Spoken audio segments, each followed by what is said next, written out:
15 cosas aterradoras que están ocultas en el Vaticano. El Vaticano, además de ser la sede del papado, es conocido por su impactante arquitectura y sus invaluables monumentos. Sin embargo, también es un centro de controversia y tiene su cuota de oscuros misterios que permanecen ocultos. Hoy conoceremos 15 cosas intrigantes relacionadas con el Vaticano. Número 15. El caso de Emanuela Orlandi. Emanuela Orlandi, una ciudadana vaticana de 15 años, desapareció en Roma en junio de 1983 y su caso nunca tuvo una resolución judicial. Un ex carabinero afirmó recientemente que sus restos podrían estar enterrados en Castel Sant'Angelo, junto a los de Mirella Gregori, otra joven desaparecida. En una carta enviada al fiscal adjunto encargado de reabrir la investigación, el ahora empleado municipal detalló que en el sótano del Castel Sant'Angelo, detrás de una puerta blindada, habría una habitación de unos 20 metros cuadrados con restos humanos, incluidos los de Emanuela y Mirella. La carta también sugiere que las desapariciones podrían estar relacionadas con el deseo de los clérigos de abolir el celibato sacerdotal, de acuerdo al Código 1058 de la Ley Canónica, ratificado por el Vaticano el mismo año en que desaparecieron las niñas, que ha sido uno de los misterios más perdurables del Vaticano, vinculado a un complot para asesinar a Juan Pablo II y un escándalo financiero que involucró al Banco del Vaticano.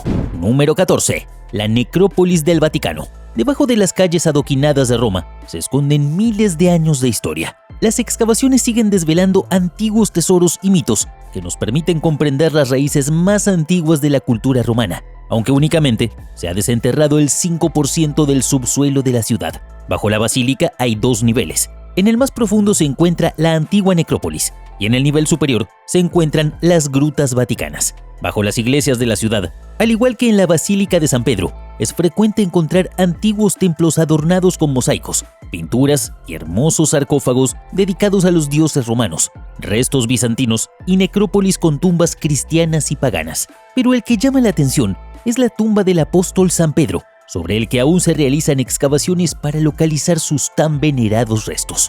Número 13. Archivos secretos del Vaticano. La ley del silencio y el secretismo llevan siglos instalados en los pasillos del Vaticano.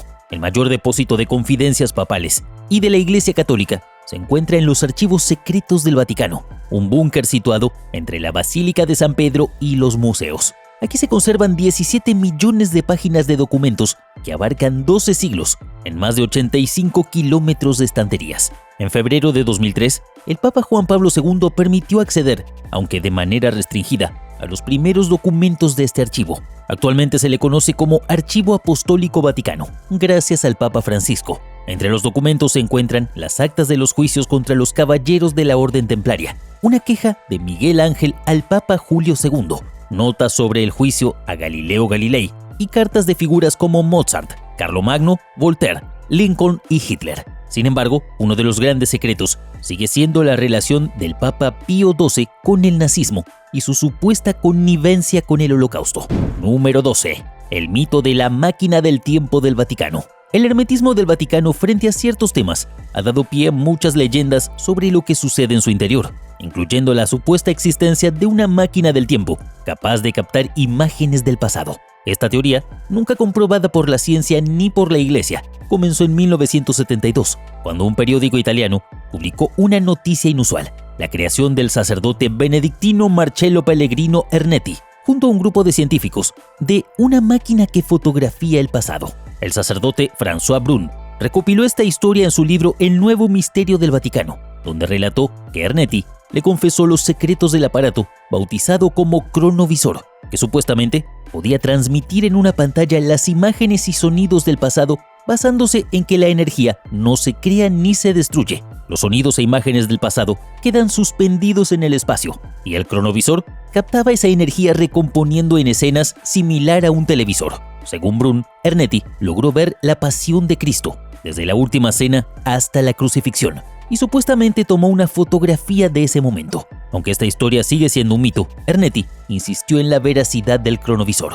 Número 11. Los espías del Vaticano. Desde hace siglos, los espías han sido fundamentales en la configuración del destino de los países, y el Vaticano no es la excepción. Como Estado mediador por excelencia, Los diferentes papas han intervenido en conflictos bélicos a lo largo de los siglos en defensa de la paz. El primer servicio de información de la Iglesia Católica, llamado la Santa Alianza, fue creado por el Papa Pío V en 1566. Además, la Guardia Suiza vela por la seguridad del Sumo Pontífice y su residencia. Los servicios de inteligencia del Vaticano son de los más respetados a nivel mundial. Aunque carecen de los avanzados medios técnicos de otros países, mantienen estrechas y consolidadas relaciones con servicios de inteligencia internacionales. En términos de inteligencia humana, son excepcionalmente superiores, gracias a su extraordinaria diplomacia y capacidad de mediación.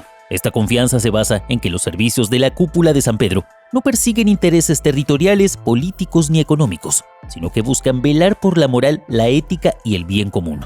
Por ello, se considera que el Servicio Secreto del Vaticano es una de las redes de espionaje mejor formadas del mundo.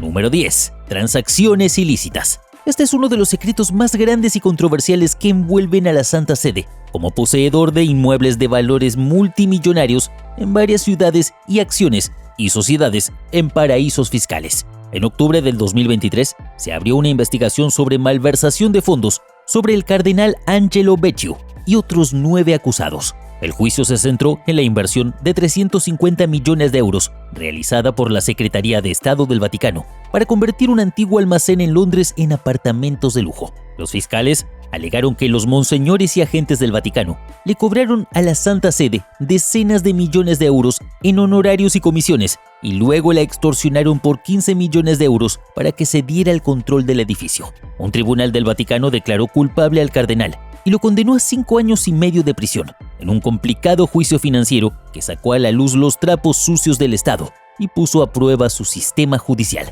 Número 9. Exorcismos en el Vaticano. Aunque se cree que el exorcismo es una práctica que solo se ve en las películas de terror y en la Edad Media, la tradición sigue viva en la Iglesia Católica. El padre Gabriel Amorth, ya fallecido, fue el exorcista oficial del Vaticano. Sirvió durante 60 años y se cree que realizó aproximadamente 160,000 exorcismos. Amorth también fundó la Asociación Internacional de Exorcistas en 1990, presidiéndola hasta el año 2000. Falleció en septiembre del 2016, revelando varias historias de exorcismos que él mismo realizó, plasmado en varios de sus libros, y que aún hoy impactan tanto a creyentes como a escépticos. Sin embargo, el rito del exorcismo no se limita al difunto exorcista superior, sino que ha sido realizado por varios papas a lo largo de los años. De hecho, en 2018, la BBC informó que el Vaticano recibió a 250 sacerdotes de todo el mundo en un taller anual sobre exorcismo, dictado desde 2005, que incluye elementos de teología, psicología y antropología,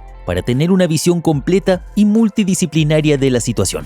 Número 8. Condenado inocente. El 31 de octubre de 1992, ante la Academia Pontificia de la Ciencia, el Papa Juan Pablo II declaró oficialmente que Galileo Galilei era inocente de la acusación de herejía que le había sido impuesta en 1633, corrigiendo así una injusticia histórica. Galileo defendió las ideas de Nicolás Copérnico, proponiendo que el Sol, y no la Tierra, se encontraba en el centro del universo. Esta teoría, que incluía descubrimientos como las fases de la Luna, los satélites de Júpiter, manchas solares y la Vía Láctea, iba en contra del orden establecido por la Iglesia. En 1633, la Inquisición obligó a Galileo a retractarse bajo la amenaza de muerte y pasó sus últimos años bajo arresto domiciliario.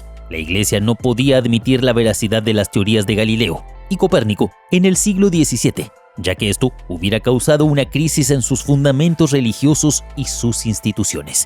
Número 7. Sentencia póstuma. El Concilio Cadavérico es el nombre dado al juicio eclesiástico póstumo del Papa Formoso, celebrado en la Basílica de San Juan de Letrán de Roma en enero del año 897, promovido por el Papa Esteban VI, quien acusó a Formoso de perjurio y de haber accedido al papado ilegalmente. En dicho concilio, se procedió a revestir el cadáver de Formoso de los ornamentos papales y se le sentó en un trono para que escuchara las acusaciones. La principal de estas fue que, siendo obispo de la diócesis de Porto, la había abandonado para ocupar como papa la diócesis de Roma. Encontrado culpable, se declaró inválida su elección como papa y se anularon todos los actos y ordenaciones de su papado. A continuación, se despojó el cadáver de sus vestiduras, se le arrancaron de la mano los 3 dedos con que impartía las bendiciones papales y sus restos fueron depositados en un lugar secreto, donde permanecieron varios meses hasta la entronización de Teodoro II, cuando fueron restituidos a la antigua Basílica de San Pedro, donde yacen hasta el día de hoy.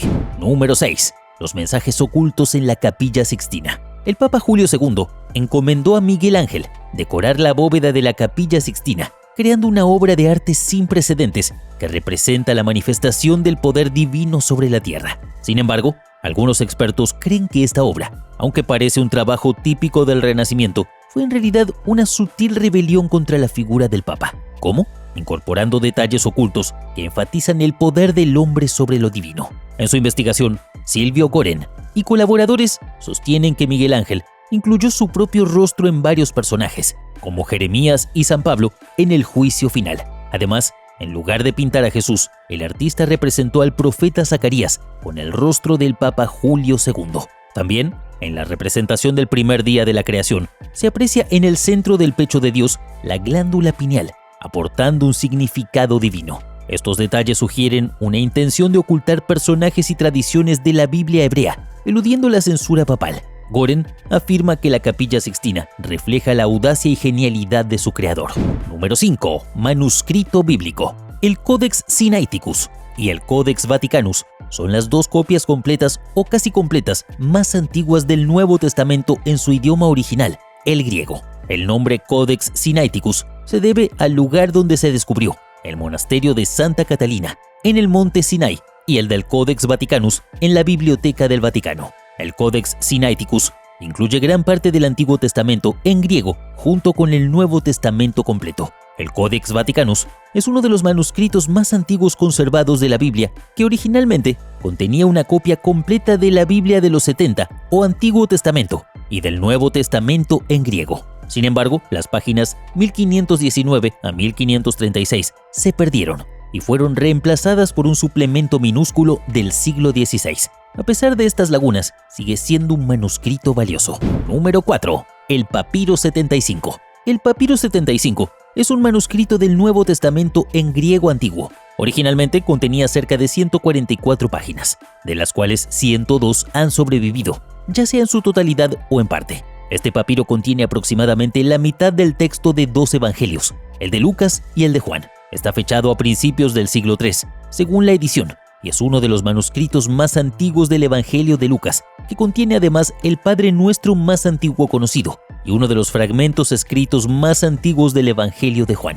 En octubre de 2006, la Fundación Bodmer decidió vender el Papiro 75 al empresario estadounidense Frank J. Hanna, quien en 2007 se los presentó al Papa Benedicto XVI como regalo al Vaticano. Este se conserva actualmente en la Biblioteca Vaticana, en calidad de préstamo permanente, y fue expuesto al público en la Plaza de San Pedro en el 2014. Número 3. Nueva visión del universo. El Vaticano ha estado involucrado en discusiones sobre la posibilidad de vida extraterrestre, aunque no hay evidencia concluyente al respecto. El jesuita José Gabriel Funes, director del Observatorio Astronómico de la Santa Sede, declaró que es posible que exista vida extraterrestre, pero hasta ahora no se han presentado pruebas sólidas. El Observatorio Vaticano, ubicado en Arizona, se dedica a la investigación científica y no contradice la búsqueda de vida en otros planetas. Sin embargo, las normas recientes del Vaticano sobre presuntos fenómenos sobrenaturales no se centran específicamente en la vida extraterrestre, sino en discernir casos sobrenaturales en general. El padre Funes había afirmado en 2012 su convicción de que hay grandes probabilidades de que exista vida fuera del planeta Tierra y que la existencia de vida extraterrestre no estaría reñida con la de Jesucristo. Aunque no hay cráneos extraterrestres confirmados por el Vaticano, la Iglesia Católica sigue interesada en explorar el cosmos y comprender nuestro lugar en él. Número 2. Tesoro oculto. Entre todas las reliquias religiosas y los tesoros ocultos en el Vaticano, destaca la Crux Vaticana, que fue un regalo significativo del emperador bizantino Justino II al pueblo de Roma en el siglo VI. Esta cruz, también conocida como Crux Gemata, estaba adornada con joyas, plata y engastada con piedras preciosas de oro. Justino II reinó desde 565 hasta 578 en Constantinopla, junto a su esposa, la emperatriz Sofía. Es interesante notar que Justino II fue un emperador muy creyente. En las inscripciones numismáticas se le atribuía el nombre de Servus Christi y fue el primero de los emperadores bizantinos en grabar la efigie de Cristo en el reverso de las monedas. Su legado incluyó esta cruz, que simbolizaba la fe cristiana y la relación entre el Imperio Romano de Oriente y la ciudad de Roma. Aunque su política no siempre fue conciliadora, su regalo de la cruz refleja su compromiso con la religión y la cultura cristiana. Número 1. Fragmentos de la Santa Cruz. Santa Elena es famosa por su viaje a Jerusalén entre los años 327 y 328, durante el cual se dice que encontró la cruz de Cristo y trasladó sus restos a Roma. Hoy en día, los fragmentos de la cruz traídos por ella se conservan en un relicario del año 1800 en la Basílica Pontificia de San Juan de Letrán en Roma. Según la leyenda, Santa Elena localizó el Calvario gracias a los testimonios de los habitantes de Jerusalén, quienes habían mantenido viva la memoria del lugar exacto, a pesar de los intentos de desvirtuarlo mediante la construcción de un templo pagano. Durante sus indagaciones, Santa Elena encontró varias cruces y la reliquia de la tabla con el mensaje Jesús Nazareno, Rey de los Judíos, escrita en hebreo y latín, colocada por Pilato en lo alto de la cruz de Cristo. Aunque la procedencia exacta de la tabla es incierta, se cree que fue trasladada a la basílica en el siglo VI. ¿Habías escuchado sobre estos secretos antes? ¿Qué otras oscuras revelaciones crees que oculta el Vaticano? Compártelo con nosotros. Cuéntanos en la sección de comentarios. Y si te ha gustado este video, por favor no olvides dejarnos tu hermosa manito arriba, suscribirte y hacer clic en la campanita para mantenerte al día cada vez que subamos un nuevo top de las curiosidades más increíbles. ¡Hasta la próxima!